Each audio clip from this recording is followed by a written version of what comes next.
I'd like to call to order this regularly scheduled meeting of the City Council for the City of Calistoga. It is Tuesday, April 21st at 3:02 p.m. City Clerk, has this meeting been properly noticed? Yes, it has.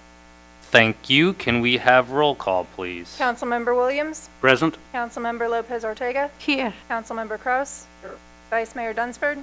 Mayor Canning. Here, thank you very much. And as a reminder, we are operating under the state-sanctioned and authorized public meetings modifications under COVID-19. Council members, you are welcome should you feel comfortable enough to remove your masks when speaking so that we can have a clear communication to the vast home audience watching this. If you're able, please stand and join for a salute to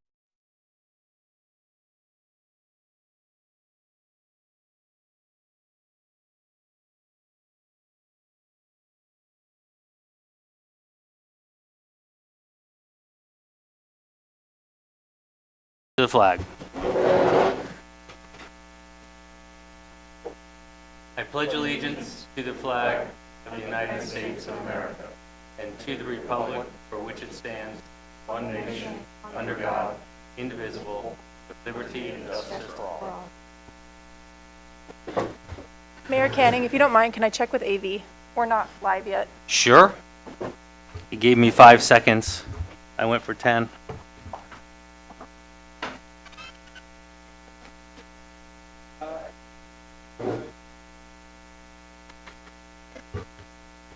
We're trying to live stream this not only on Channel 28, but on YouTube for those folks that don't have Comcast.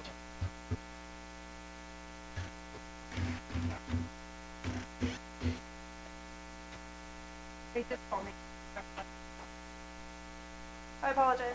No problem. Everyone having a nice day? The weather's nice. Got that going on.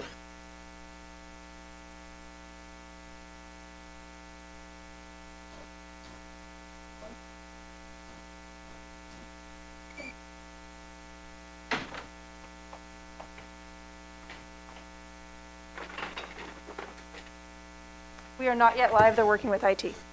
Got it. But it is being recorded, so we can at least meet the minimum standard? Yes. Okay. It's being recorded and it's on channel 28. All right. Unless any council member prefers not to, I think we can proceed. We're just not going to be live on YouTube right now. We'll be live on channel 28, and people can still email in, as is the normal protocol for questions. All right. We will, the report from closed session won't be until afterward, correct? All right, thank you. We do have a closed session scheduled for immediately following this meeting. But I will entertain a motion to adopt this afternoon's agenda as presented with one modification. We're going to move the presentations and awards, well, this will be presentations of the two swearing in, to the front of the agenda before the city manager's report. I'll entertain a motion on that modification. Second. I have a motion by Vice Mayor Dunsford. I have a second by Councilmember Kraus. All those in favor? Aye. Aye. Any opposed? Thank you. Moving on to proclamations, presentations, and awards. Today we have the swearing in of two firefighters, John Kinworthy and Cody Thomas. Chief Campbell, would you like to take it from here, sir? Yeah, we're excited to have more firefighters work hard working on the check that out. Folks that come to Thomas Day. And Thomas. Fire department.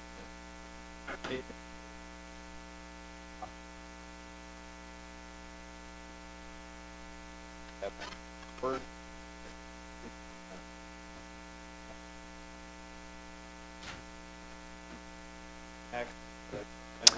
You have to use the microphone. Can you hear me? Got it. Cody's dad, Mark. Keep talking all the time. Good to go? Cody Thomas's dad, Mark Thomas, will do his pinning when they're ready, and Lisa is Max's girlfriend, and she'll pin him. turn it over to Kendall.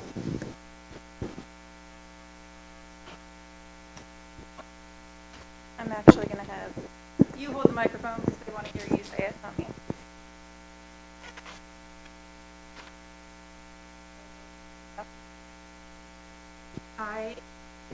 I, Cody Thomas, do solemnly swear that I will support and defend the Constitution of the United States and the Constitution of the State of California against all enemies, foreign and domestic, that I will bear true faith and allegiance to the Constitution of the United States and the Constitution of the State of California, that I take this obligation freely without any mental reservation or purpose of evasion, and that I will well and faithfully discharge the duties upon which I am about to enter. Just want to do the pinning?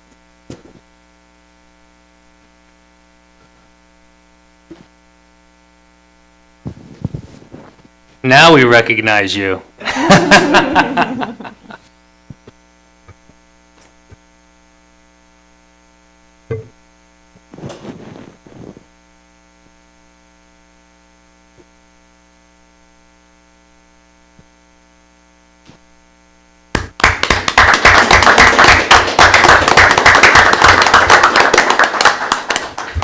Mark used to be fire chief when beards like that were the SCBA's.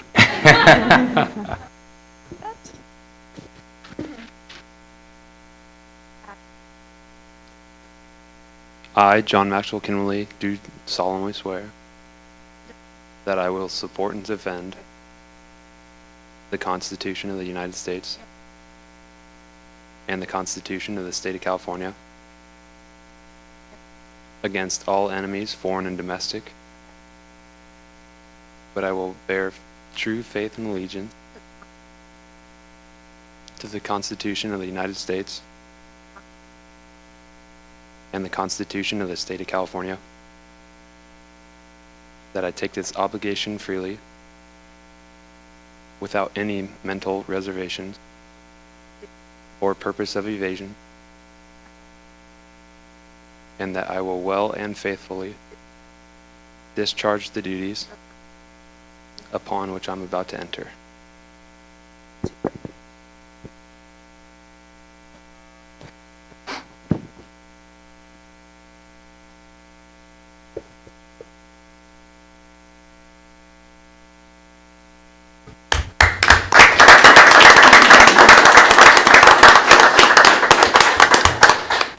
Gentlemen, thank you for your willingness and interest to serve our community. We appreciate that. And also, and sometimes more importantly, thank you to your families and your loved ones for sharing you with our community. One of you more than the other knows what you're in store for. Mark, thanks for your service to us in the years past. And Cody, keep up the good name here. Thank you all. You would normally go around, we'd shake your hands, but we'll have to pass on that. But that does not mean that your family and friends are prevented from getting some takeout dinner for you tonight on them. So thank you all very much, and thank you for the service you're going to provide for us, and stay safe. And you are among some of the best fire service people, certainly in the state of California, if not beyond. So thank you.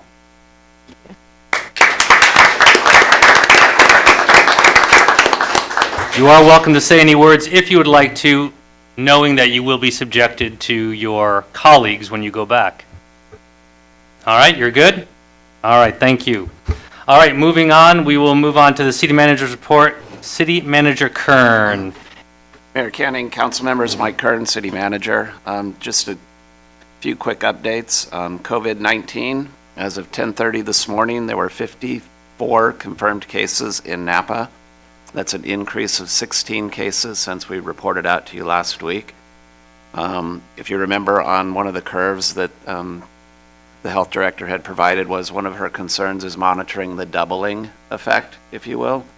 Right now the doubling is at 12 days, which is significantly below the 7 days that their model was run on, so I think we're doing okay as a county with that, with regard to that. 1,135 individuals have been tested, which is an increase of 404 since last week. 853 tests were negative, and 211 are pending. We do anticipate that the health director will be issuing a revised shelter-in-place order within the next couple of days. And we believe that it will contain some relaxation of outdoor recreation activities and some clarification on face coverings and when they're required. So that's kind of the quick update there. With regard to PG&E and the planned interconnection hub at Lower Washington, they will be mobilizing their contractor this week, and it's my understanding that they will start work on that project on Monday. So things are moving along there. They had to get a couple of private easements and some easements from Caltrans, which took a little bit longer than they had anticipated, but they've got all that worked out. Our emergency warning sirens, the installation of those is complete. If you recall, there are 3 locations here in the city, one at Public Works, one at the Logby Pool, and then one out on Grant Street near Greenwood. All of those facilities have been constructed. That was about the middle of March that those were completed, and then they completed the installation of the control equipment at the police station about March 26th. So those are fully operational. I'm working with the fire chief right now to develop a testing protocol wherein we will soft test all the sirens on a monthly basis, basically ping them to make sure that they're receiving the signal and transmitting back. And then we will also bump test 1 siren a month on a 3-month rotation just to make sure that it sounds off. So I just wanted to give you a quick update on those things. Thank you. Couple questions on the daily situational assessment update that the county was doing on their website, the county COVID-19 website, which is where some of those statistics come from. They've moved that from a 10:30 a.m. reporting to a 1 p.m. reporting. So again, every day you can see where those numbers are relative to the previous day on the county website. And regarding the PIH, that will be done, the PG&E plug and play. Even though they're starting a little bit later than anticipated, they are expecting that to be completed prior to September, correct? Correct. All right. And then in addition to the 3 siren sites that were installed within the city will be benefiting from the 2 sites installed by the private company outside of the city limits, but still servicing the city, correct? That's correct. Thank you very much. Council members, any questions of city manager? I have 2 questions, Mr. Mayor. Sure. Let's see, I just want to check, Mr. Kern, in case FEMA offers reimbursement for emergency activities related to the COVID crisis. I expect that the offices downstairs are tracking those expenses that might be related to COVID in case there's available reimbursement. That's correct. Every department is filling out what we call 214 forms. That's tracking their time and their effort and expenditures related to our activities associated with COVID-19. In the past, when we've tracked our expenses, we're only eligible for expenses that are outside of our normal operating hours, so any overtime that's associated with that or any equipment or supplies that we buy. So we are tracking all of that. Much of the time that we spend on COVID-19 is actually during our regular business hours, so those aren't necessarily eligible for reimbursement. Thank you. And second, I've heard many questions about the fairgrounds. Can you give us any information about that transaction? So right now, our city attorney's office and the outside county's council are working together towards bringing this to whatever resolution it will ultimately come. So they're working on it behind the scenes, but there's not much more than I can offer at this point. Thank you. All right, thank you. Moving on to oral communication on consent items or non-agendized items. This time is set aside to receive comments from the public regarding matters on the consent calendar or matters of municipal concern not on the agenda, pursuant to Government Code Section 54954.3, also known as the Brown Act. However, the council cannot consider any issues or take action on any requests during this comment period. Speakers are encouraged to limit their comments to a maximum of 3 minutes so that all speakers have the opportunity to address the council. Is there anyone here wishing to make public comment? All right, have we received any input from online? I have not, and just to let you all know, the live stream on YouTube started streaming 3 minutes ago. Okay. We're on. So, but we've been live on Channel 28 regardless. Thank you very much. So, Mr. Mayor, I have just an announcement. Shall I do this at Please, this time? sure. Yes. And I just want to announce about the food bank distribution which occurs here in Calistoga. There was a letter in the paper, and this is just following up on that. There are 3 food distributions in Calistoga each month, and they are distributed from the Napa Valley Food Bank is the distributor. The food comes from the Department of Agriculture. There are 2 distributions on Thursdays at 3:30 at the fairgrounds. That's under the name Calistoga Cares. And there's a distribution on the 3rd Tuesday at 4 o'clock at the Catholic Church down the street. And that's also from the food bank, and that goes under the name OLPH USDA. So the food distributions are thrice each month, the 2nd and 4th Thursdays at 4 o'clock, and the 3rd Tuesday, which actually begins just in a few minutes here.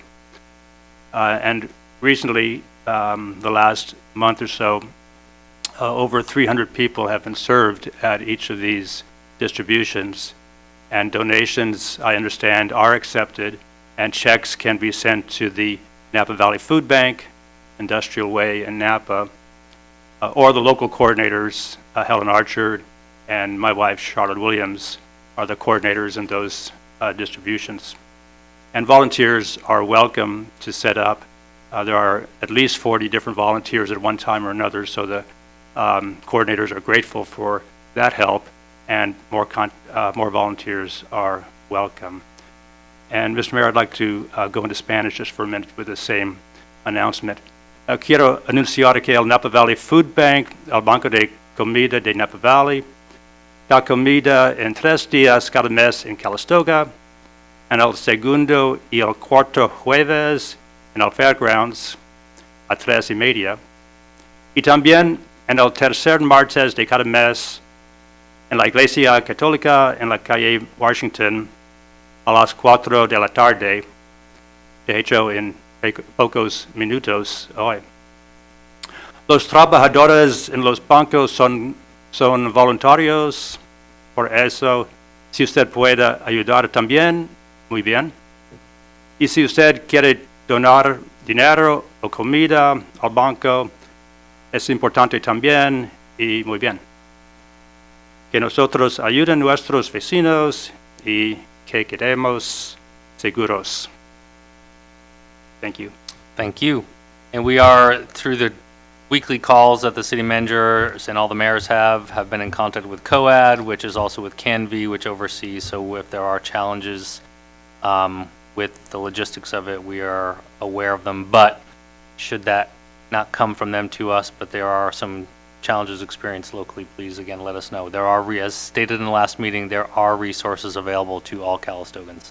We just need to be aware of them. All right, moving on, I'll entertain a motion on the consent calendar as presented.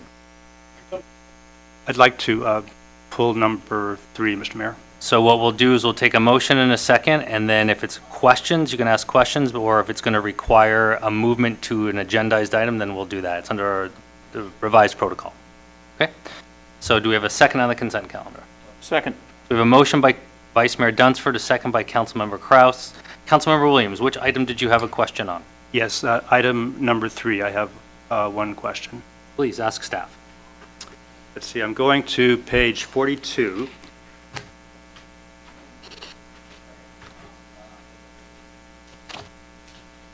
And this is the item regarding the conflict of interest code.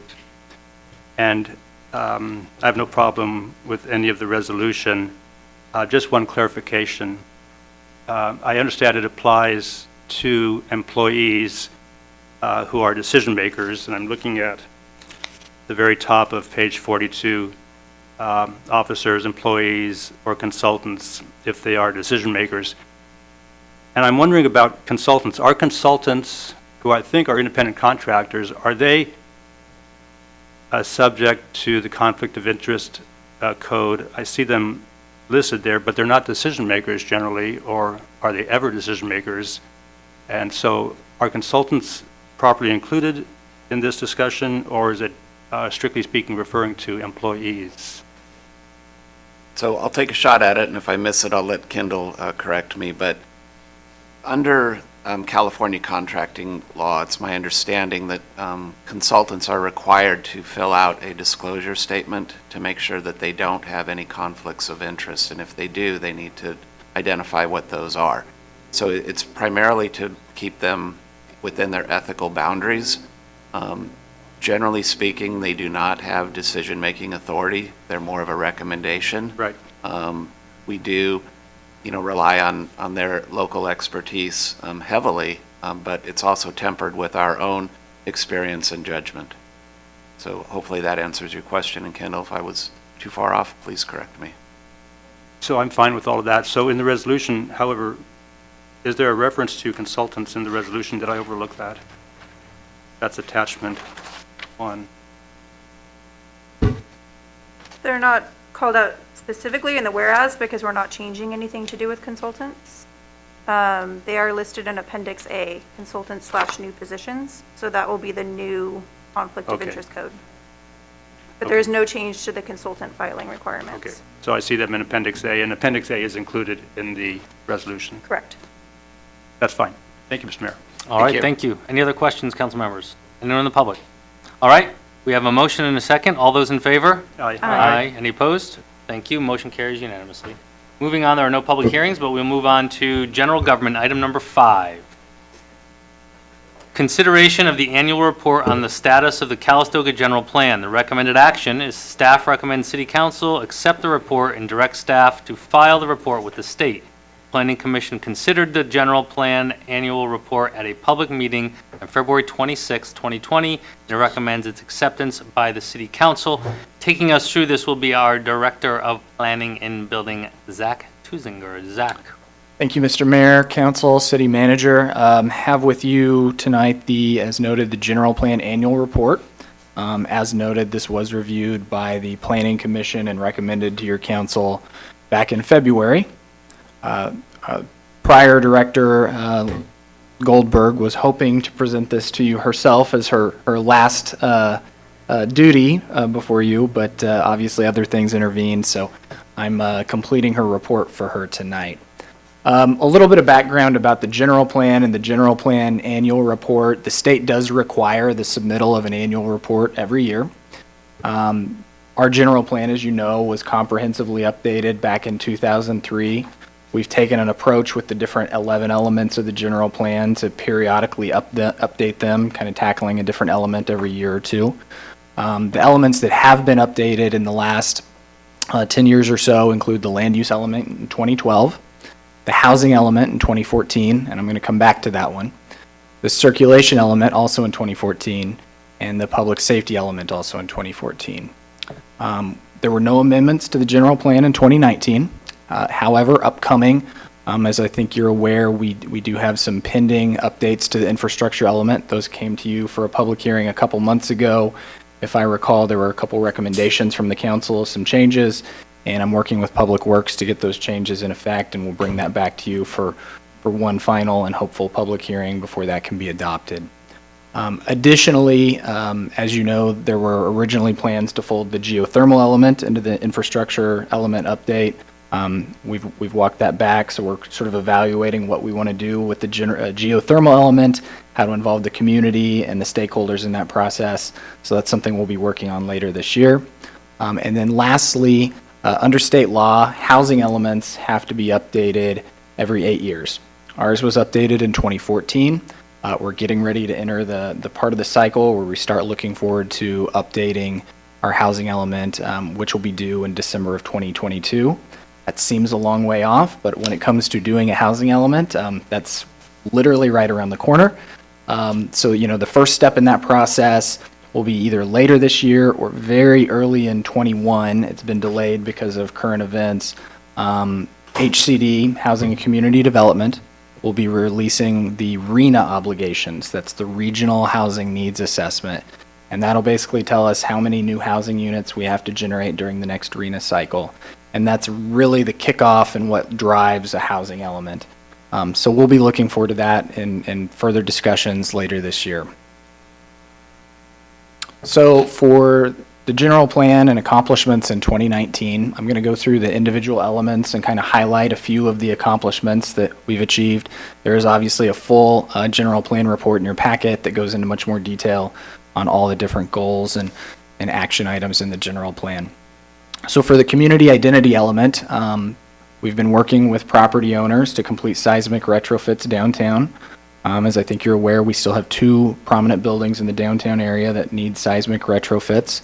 We've been working very diligently with them to grant them time extensions as necessary and as reasonable, but also with the understanding that these are things that have to be done. And so we're obviously working with anyone with ideas on how to get those retrofits accomplished in an economical manner, so that those buildings can continue to support the downtown area.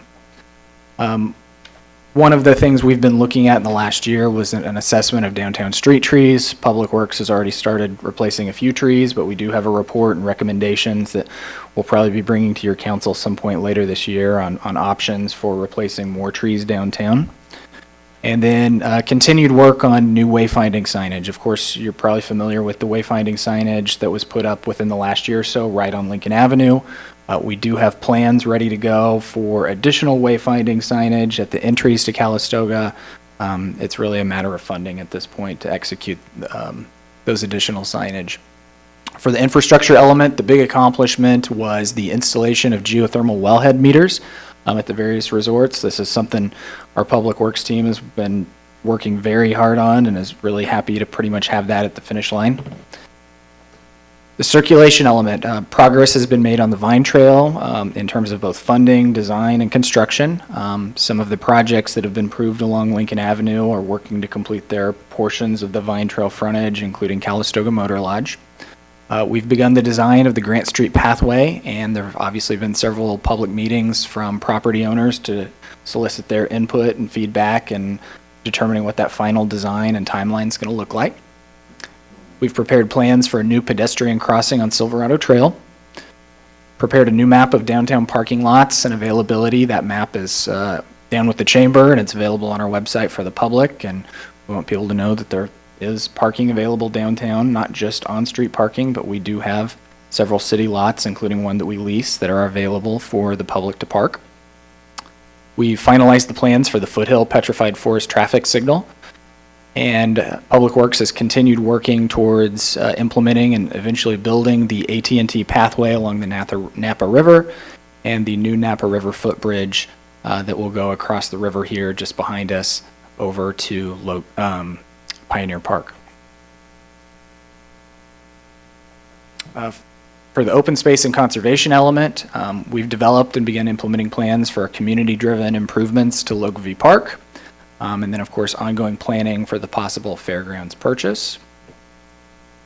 Public safety element, we adopted the 2019 State Fire Code with local amendments.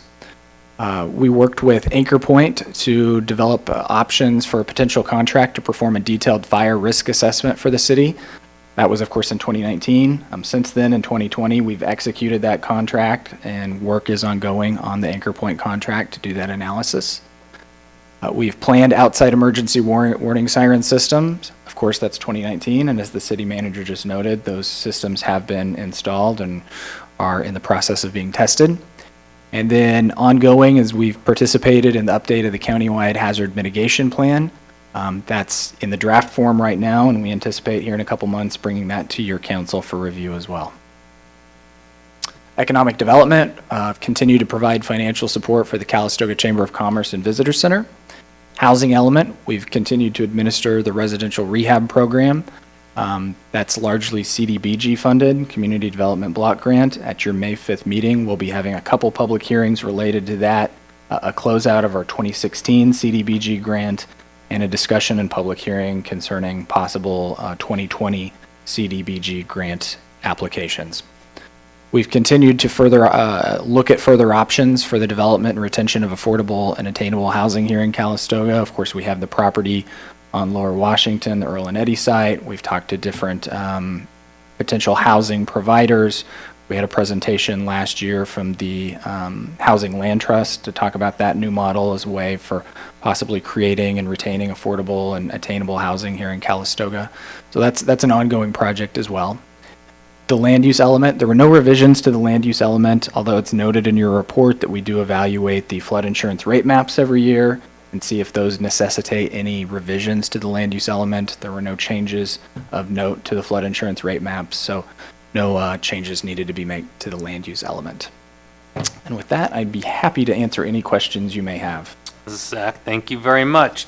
Council members, questions of Zach? I have one question. I'm on page 72 of 92. Okay. This is a fairly just informational item from me, at least.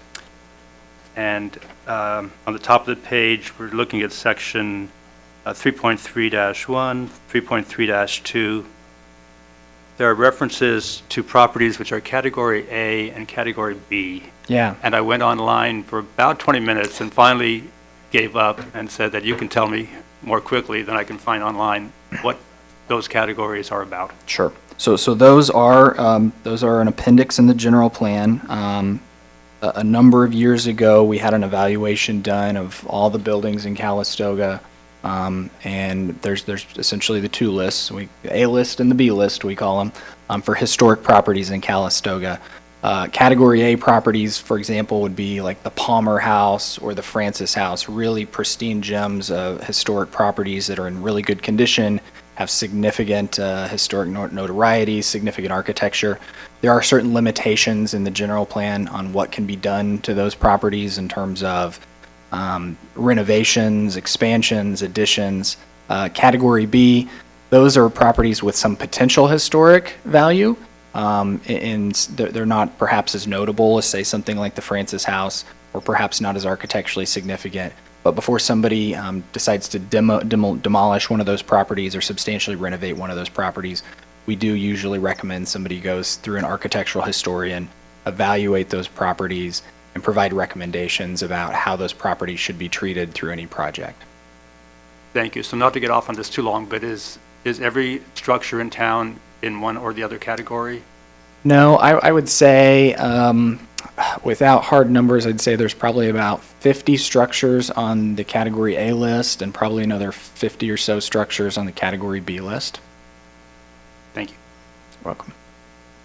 Great. Any council members, any other questions? Do we have any online questions, City Clerk? Not at this time on this item, okay. Zach, thank you for the work put into this. We appreciate it. With that said, you don't need any action from us, do you? Other than to file a report? I think that's correct. All right. Thank you. Thank you very much. Moving on, item number 6, consideration of a resolution establishing objectives in the appointment of the council subcommittee for the fiscal year 2021 Community Enrichment Grant Program. The recommended action is to adopt the resolution. Taking us through this item, I believe, will be City Manager Kern. Good afternoon, Mayor, council members. This is an item that we bring forward to your council on an annual basis. It establishes the criteria for the community enrichment grants and then also establishes a subcommittee to review those applications once we receive them. In the past, Councilmember Kraus and Councilmember Lopez Ortega have served on that committee, so we'll leave it up to your mayor and your council to decide if those two should continue. We're following the same protocols that we have done in the past. We will reach out to previous applicants and recipients to make sure that they are aware of this program, and we will bring back a recommendation at a point in the future for your council's consideration. Last year, I believe the budgeted number was $31,500 that your council approved. Right now, we have a placeholder in the budget for $30,000. So we're trying to be consistent with what we have done historically. We have already received 2 requests, one from Calistoga Affordable Housing and one from the Community Garden folks. They kind of took it upon themselves to submit what they felt was an early application. So we will make sure that they fill out the proper application as part of this process so that there's no technical fatal flaws in either of those applications. With that, I'm here for any questions you may have. Thank you. And City Manager, these are the items. I noticed the 5 funding objectives. We hashed those out last year, so unless anyone feels otherwise, I would suggest we continue with those. Council members, any questions? Yes. Yes. So I'm sorry I overlooked this last year, but I was looking at the criteria there on section 2. And I agree with this concept, by the way, to enrich the financial support to enrich the Calistoga community is the whereas. But the criteria are to benefit youth or elders or the Hispanic community. So basically, anybody except middle-aged non-Hispanics is what these funds are meant to or emphasize. And so that's a fairly small minority, middle-aged, non-Hispanics. Everybody else is included in these criteria. And so as I was reading that, I thought it looked bad to me to leave out any particular demographic. And I'm wondering why we need those criteria at all and why we can't just go with the whereas up on top, which it says the council intends to provide financial support to activities which enrich the Calistoga community, and leave it at that rather than list criteria which exclude a fairly small number of people, include everybody else. So my suggestion would be to omit those criteria and award the support as the whereas says to any activity which enriches the Calistoga community in the judgment of the subcommittee. Okay. Having been here back when, I wouldn't say this was begun, but started anyway, those were determined by the council at the time to be the groups of people who were underserved or had a significant need to receive an extra amount of funds. So I think that was the intent of the council is looking at where the needs were and to direct the money in such a manner that they would benefit the most. I don't see that it precludes middle income or middle-aged folks from applying and or receiving if it's worthy. Anyone else? Well, I mean, sorry, go ahead. well, just for example, the Garden Club has submitted a proposal. I'm guessing that there's probably middle-aged, non-Hispanic members of the Garden Club that are benefiting. So typically, I think those that apply seem to be organizations, which probably have a mixed membership. So I think that aspect of the community is being served. So what's the point of emphasizing these particular groups when they're going to be served anyway? I mean, I'm sure that the intent was benevolent, and I have no objection at the time. Yeah, no quibble with that. But To me, it's just, but to single out, to separate out one demographic from another, it may be academic because this budgeting may not allow it anyway this year. But since it comes up, why single out one demographic rather than another? And basically, it says we'll provide services and emphasize those to anybody in town except middle-aged non-Hispanics. Doesn't mean that they won't be included, but that's where the I don't think the word criteria. accept is in there. I think that's your word. Mhm. So the emphasis is the section 2 says the funding must address one of the following benefits. So what if it benefits middle-aged non-Hispanics? Are they not to be? I mean, I don't see the point of separating out one demographic from another. And why be So it's why be exclusive when we could be inclusive? But it's not exclusive in that it excludes those groups. For example, the Garden Club as an example, or the community garden. We get other grants and program requests from other organizations that have a broad breadth. It's quite a common practice, especially when you're talking about the awarding of public funds or grants to traditionally underserved populations to be called out or highlighted. Not saying that it's exclusive to those folks or excludes anyone else from that matter. I know that's traditionally been kind of the view we've used to look at these things. Yeah.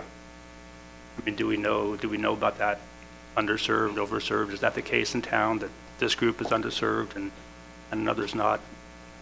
Yeah. I don't see why we wouldn't just make them available to any group that has an activity which will enrich the community. But it's not excluding those other groups. It's just highlighting. Having Groups in been the on the past, selection process, as well as Iris, I know we go down through the list of applicants to determine who would benefit the most from the, And we try to be equal to all the groups, and all the groups that they apply, they serve the whole community. For example, Rianda House, they serve middle-aged, non-Hispanic, the majority of people that goes there. Yeah, so it includes everybody. It does. doesn't exclude Yeah, so in that everybody. case, the criteria are somewhat irrelevant in that case, because in fact, you're including everybody. but if there was, never mind. They're not irrelevant. In my opinion, they're just accentuating the fact that, hey, these are groups that have traditionally and are, I would argue, still underserved relative to the Middle range. age non-Hispanics. Exactly. Yeah. And that's why in the past, to Gary's point, when it was started and continuing through, why, specifically encouraging folks who serve those communities to apply. Well, I'm supportive of the concept, certainly, and it sounds like in practice, the money is spread Yeah. pretty equally. And this council, the subcommittee comes back and makes a recommendation. The council actually approves the actual award of the funds. Sure. So if there were concerns about a particular group getting or not getting funding, that can be discussed at that point. Yeah. Well, so it sounds that it's a theoretical question that I'm objecting to, or the language, rather than the practice. Nonetheless, I think the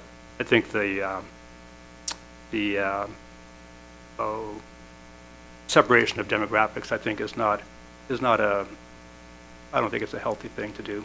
So I'll support the concept, certainly, but I wouldn't support those criteria. Okay, any other council members? Anyone in the public on this item? Is there any emails in on this? All right. So I'll entertain a motion on this item as presented unless a modification is requested. I'll move to approve. Second? A motion by Vice Mayor Dunsford, a second by Councilmember Kraus. All those in favor? Aye. Aye. Any opposed? No? Thank you very much. Moving on. Yes. So who's gonna be? Oh, yes, who's going to be on it? Sorry, that was my assumption. Who would like to serve on this committee? I would like to, as the prerogative, make a recommendation, prerogative of the mayor, make a recommendation. As we've been well-served in the past, I would like to continue to see Councilmember Lopez Ortega and Councilmember Kraus serve on this subcommittee, should they be so willing. Sure. I have no objection. Is there anyone else that would like to consider service on this, or are we comfortable with these two?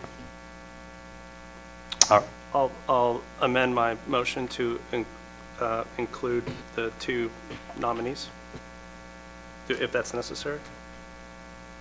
Sure, we'll amend it to include, so approve the criteria, approve the targeted funding, not approved, and then to have Councilmember Lopez Ortega and Councilmember Kraus continue. And I'll second that one. Motion is second. All those in favor? Aye. Opposed? Thank you. All right, moving on. Item number 7, discussion on future council input regarding individual council member budget requests for fiscal year 2020 and 21. The recommended action is an informational item only. No action required. Taking us through this will be City Manager Kern. Good afternoon, Mayor, council members. This item is informational only, and just for your consideration on possibly agendizing an item at the May 5th meeting.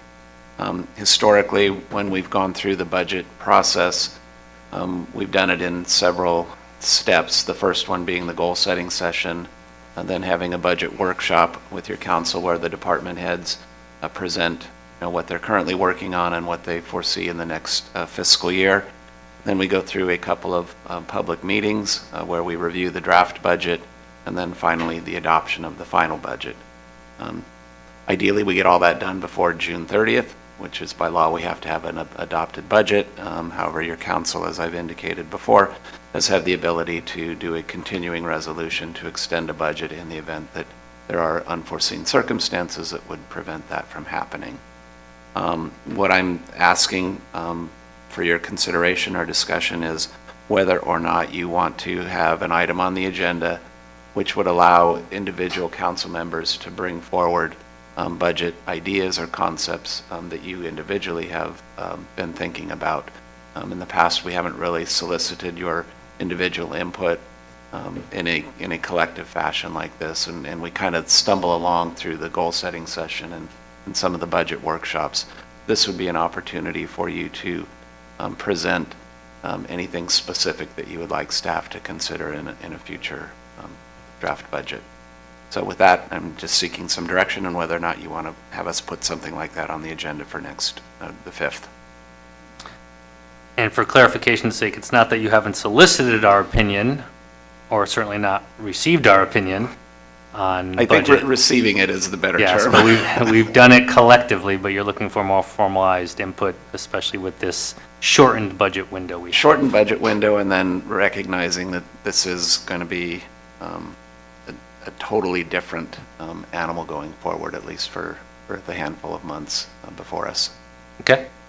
Council members, questions, opinions, concerns on this? Well, I think it's a good idea for the council members to offer their input. It is the budget that we set, and I know that the draft that we'll see at the firehouse like last year is just a draft, and it can be changed at any time up until the final approval. I have the sense that when we see the draft budget, it's hard to change. Not that it cannot be changed, not that it hasn't been, but it's hard to change. It's in black and white, and it's half baked in, as someone said. Not fully baked, but partially baked in. So seeing it or having input beforehand, I think is a good idea. Now this year is different. This year I'm looking forward to seeing what staff's draft looks like, because it's different from the last 10 years where the budget's probably in as much as we have been in a climb, and now we're in a decline.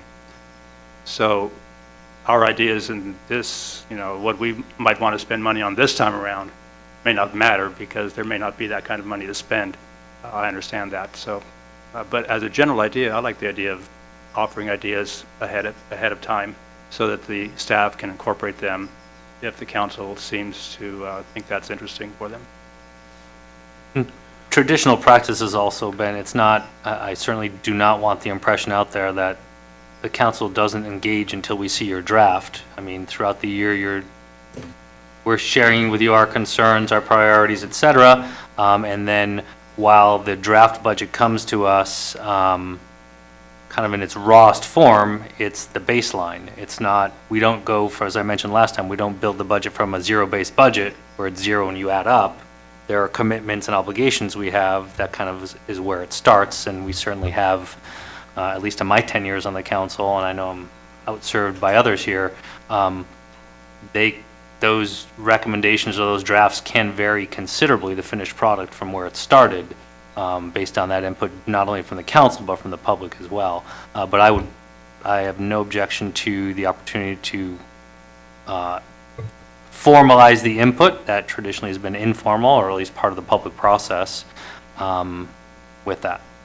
But these recommendations really would just be kind of a list. They won't be incorporated into a budget, right? You will have a baseline budget without, say, recommendations, but then those recommendations would be presented at our goal-setting session, and then we would see how they affect the budget? Correct. What I'm envisioning is seeking, any input that you have in kind of a more formal setting here, and then we would incorporate those depending on which specific department they might land under as part of that discussion when we do the budget workshop. It's really the ability for the directors to present what they've been doing, where they see the critical go forwards are, and from that input then we move to the draft budget, which you will see at a different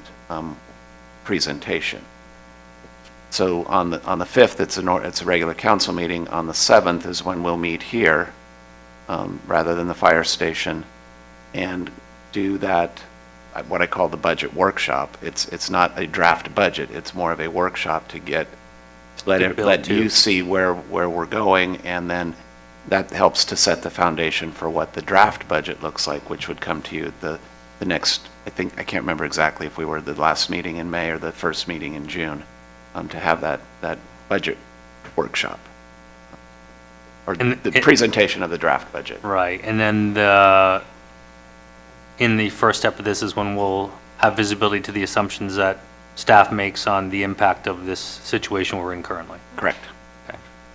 I think over the years, even after we have received the draft budget, I know we've made changes. I remember on a couple of occasions, one is as a result of this council's decision, we moved forward with free recreation services and expanded the recreation department significantly.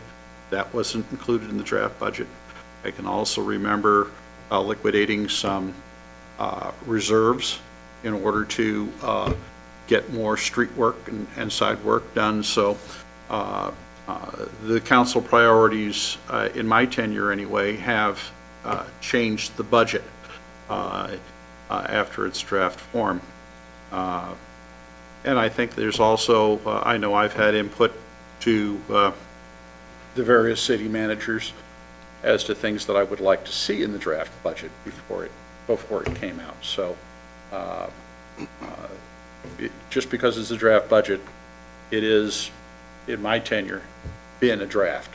So, but it seems if there's something of financial consequence of some significance, that still needs to be decided by a majority of the council and not, as Don put it, half-baked by one person absolutely into a budget. No, so it all goes through the process yeah, for consideration. Yeah. And understand, that the budget is a dynamic document.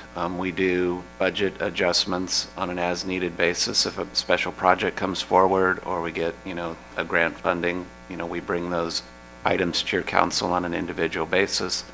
We do the mid-year review and make those necessary adjustments. So it isn't, a one-and-done document. It is an evergreen document and is subject to modification for, the circumstances at hand.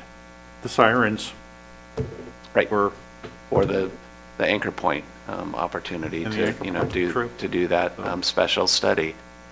Those are things that, that's when we had money.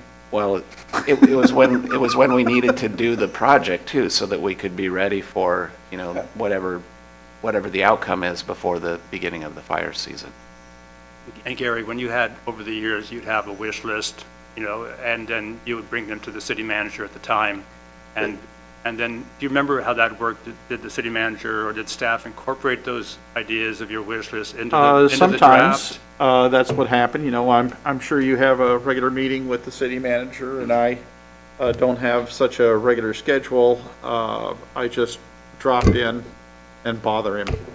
And, I might say, hey, what about doing free recreation or something like that, or I'm getting a lot of input from folks that would like the swimming pool open earlier or the, you know, like that. And the city manager would typically take that, go to the department head and say, how do we work that in?